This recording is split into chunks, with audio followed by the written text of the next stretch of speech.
Hello and welcome to our presentation, A Safe Space in a Familiar Place, providing a fun introduction to the benefits of fostering with your local council.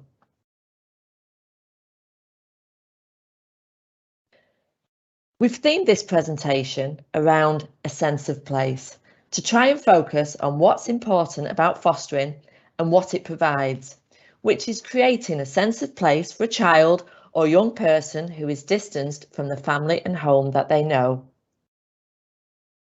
We'll explain about how fostering for your local council helps keep that child in familiar surroundings, providing stability when they're at their most vulnerable and fearful of losing all that they've known. It takes a special person to do that, but with the right support and training, which your council will provide, together we can help every child who needs it. So let's start with some fostering facts and stats. In children's services, the term LAC stands for Looked After Children. Across the UK, there are close to 100,000 children in care living away from home every day of the year.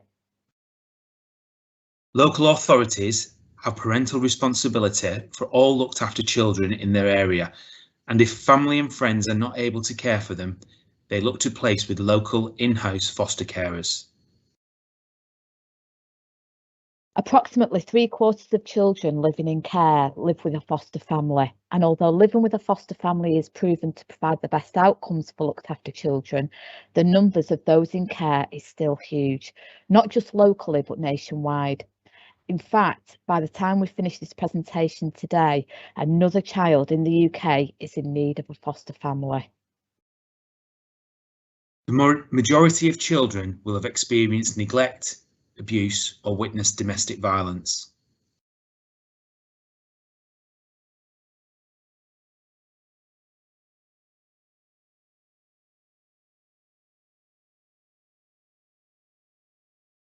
So, fostering versus adoption. Well, let's first explore the key differences between fostering and adoption. Foster carers do not have parental responsibility for a child. Foster carers receive weekly fostering allowances. Fostering is a self-employed role, working alongside other professionals to keep children safe. Foster carers have a dedicated supervising social worker to support them throughout. And foster carers can foster long or short term. Fostering and adoption are different processes carried out by different teams within the council. If you're unsure which is the right path for you, contact us, and if need be, we can signpost you to the right team. So, what is the essential criteria for becoming a foster carer? You need to be aged 21 or over. Have a spare bedroom. Enjoy being with children and young people and have the time and commitment. Are able to work with professionals involved in a child's case. And if it's a joint application, you need to have a stable relationship and have been together for at least 2 years. So next we'll do a bit of myth busting. When people are weighing up about who they'll register to be a foster carer with, i.e. an independent agency or direct with the council, here are some of the things that we hear people say. I get paid more with an independent fostering agency.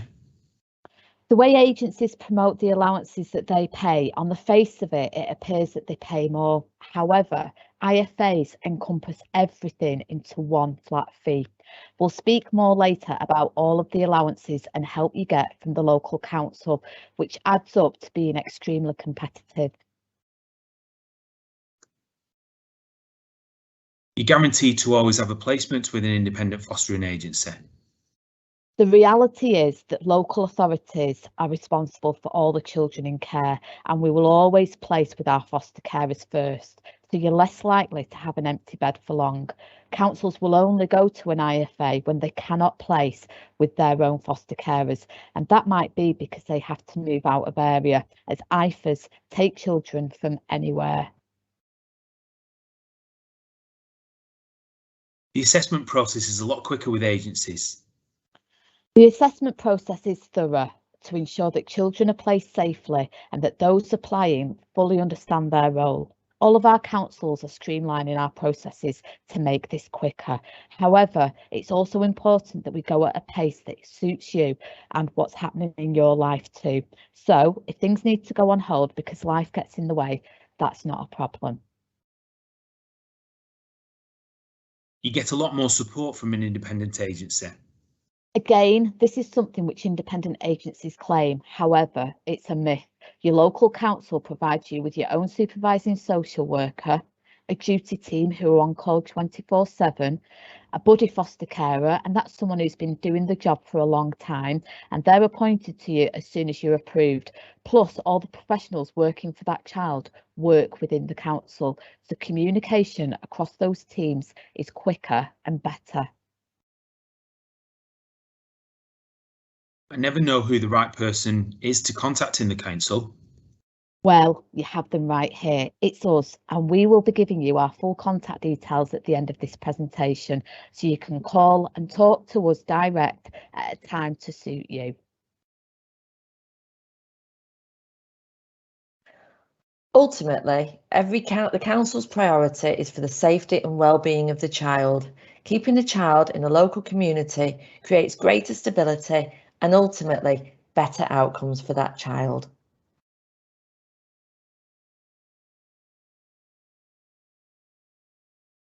So here are just a few good reasons why fostering with your local council should be your first choice.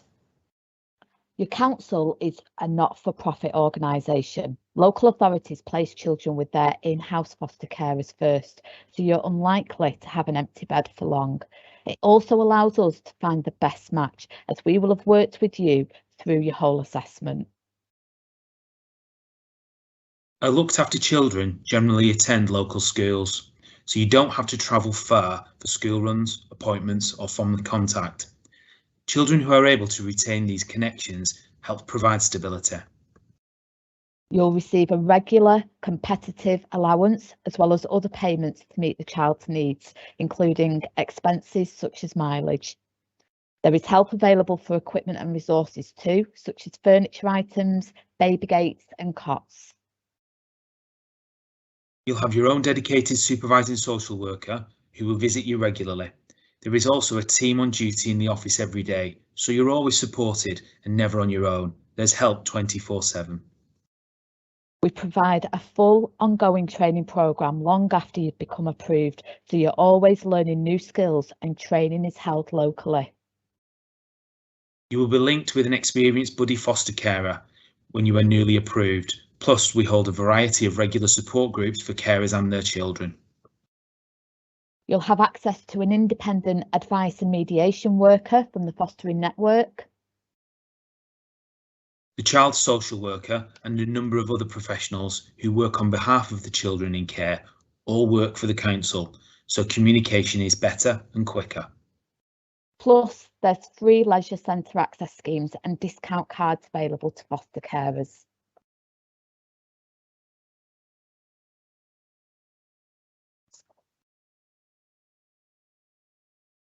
So why foster? Well, people foster for lots of different reasons.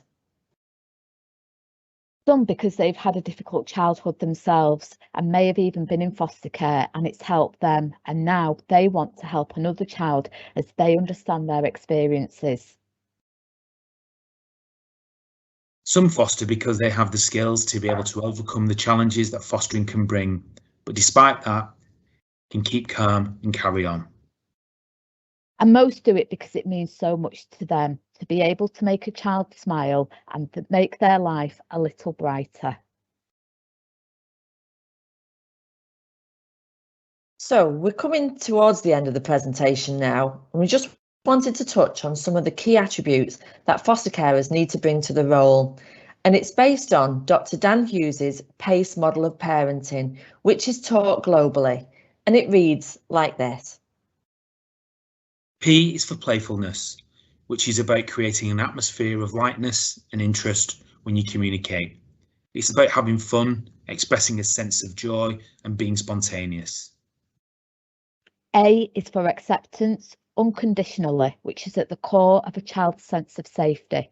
It's important to accept the child's feelings and emotions, but not the unwanted behaviour. C is for curiosity. It's important to be curious about the child in your care, their thoughts, feelings, wishes, and intentions. Curiosity is also important for discipline to be effective. And E is for empathy. Empathy lets the child in your care feel your compassion. It's about actively showing the child that their inner life is important to you and that you want to be with the child in hard times.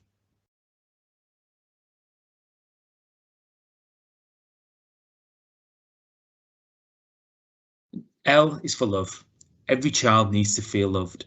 Together, we can create that sense of place for our looked after children. And that's the end of our presentation today. We'd like to thank you for joining us. And we are Emma from Bury Fostering Team. Jamie from Wigan Fostering Team. And I'm Alison from the Bolton Fostering Team. And you can contact us directly by text, phone or email for further information or to request an information pack. We're here to help you. Thank you. Thank you.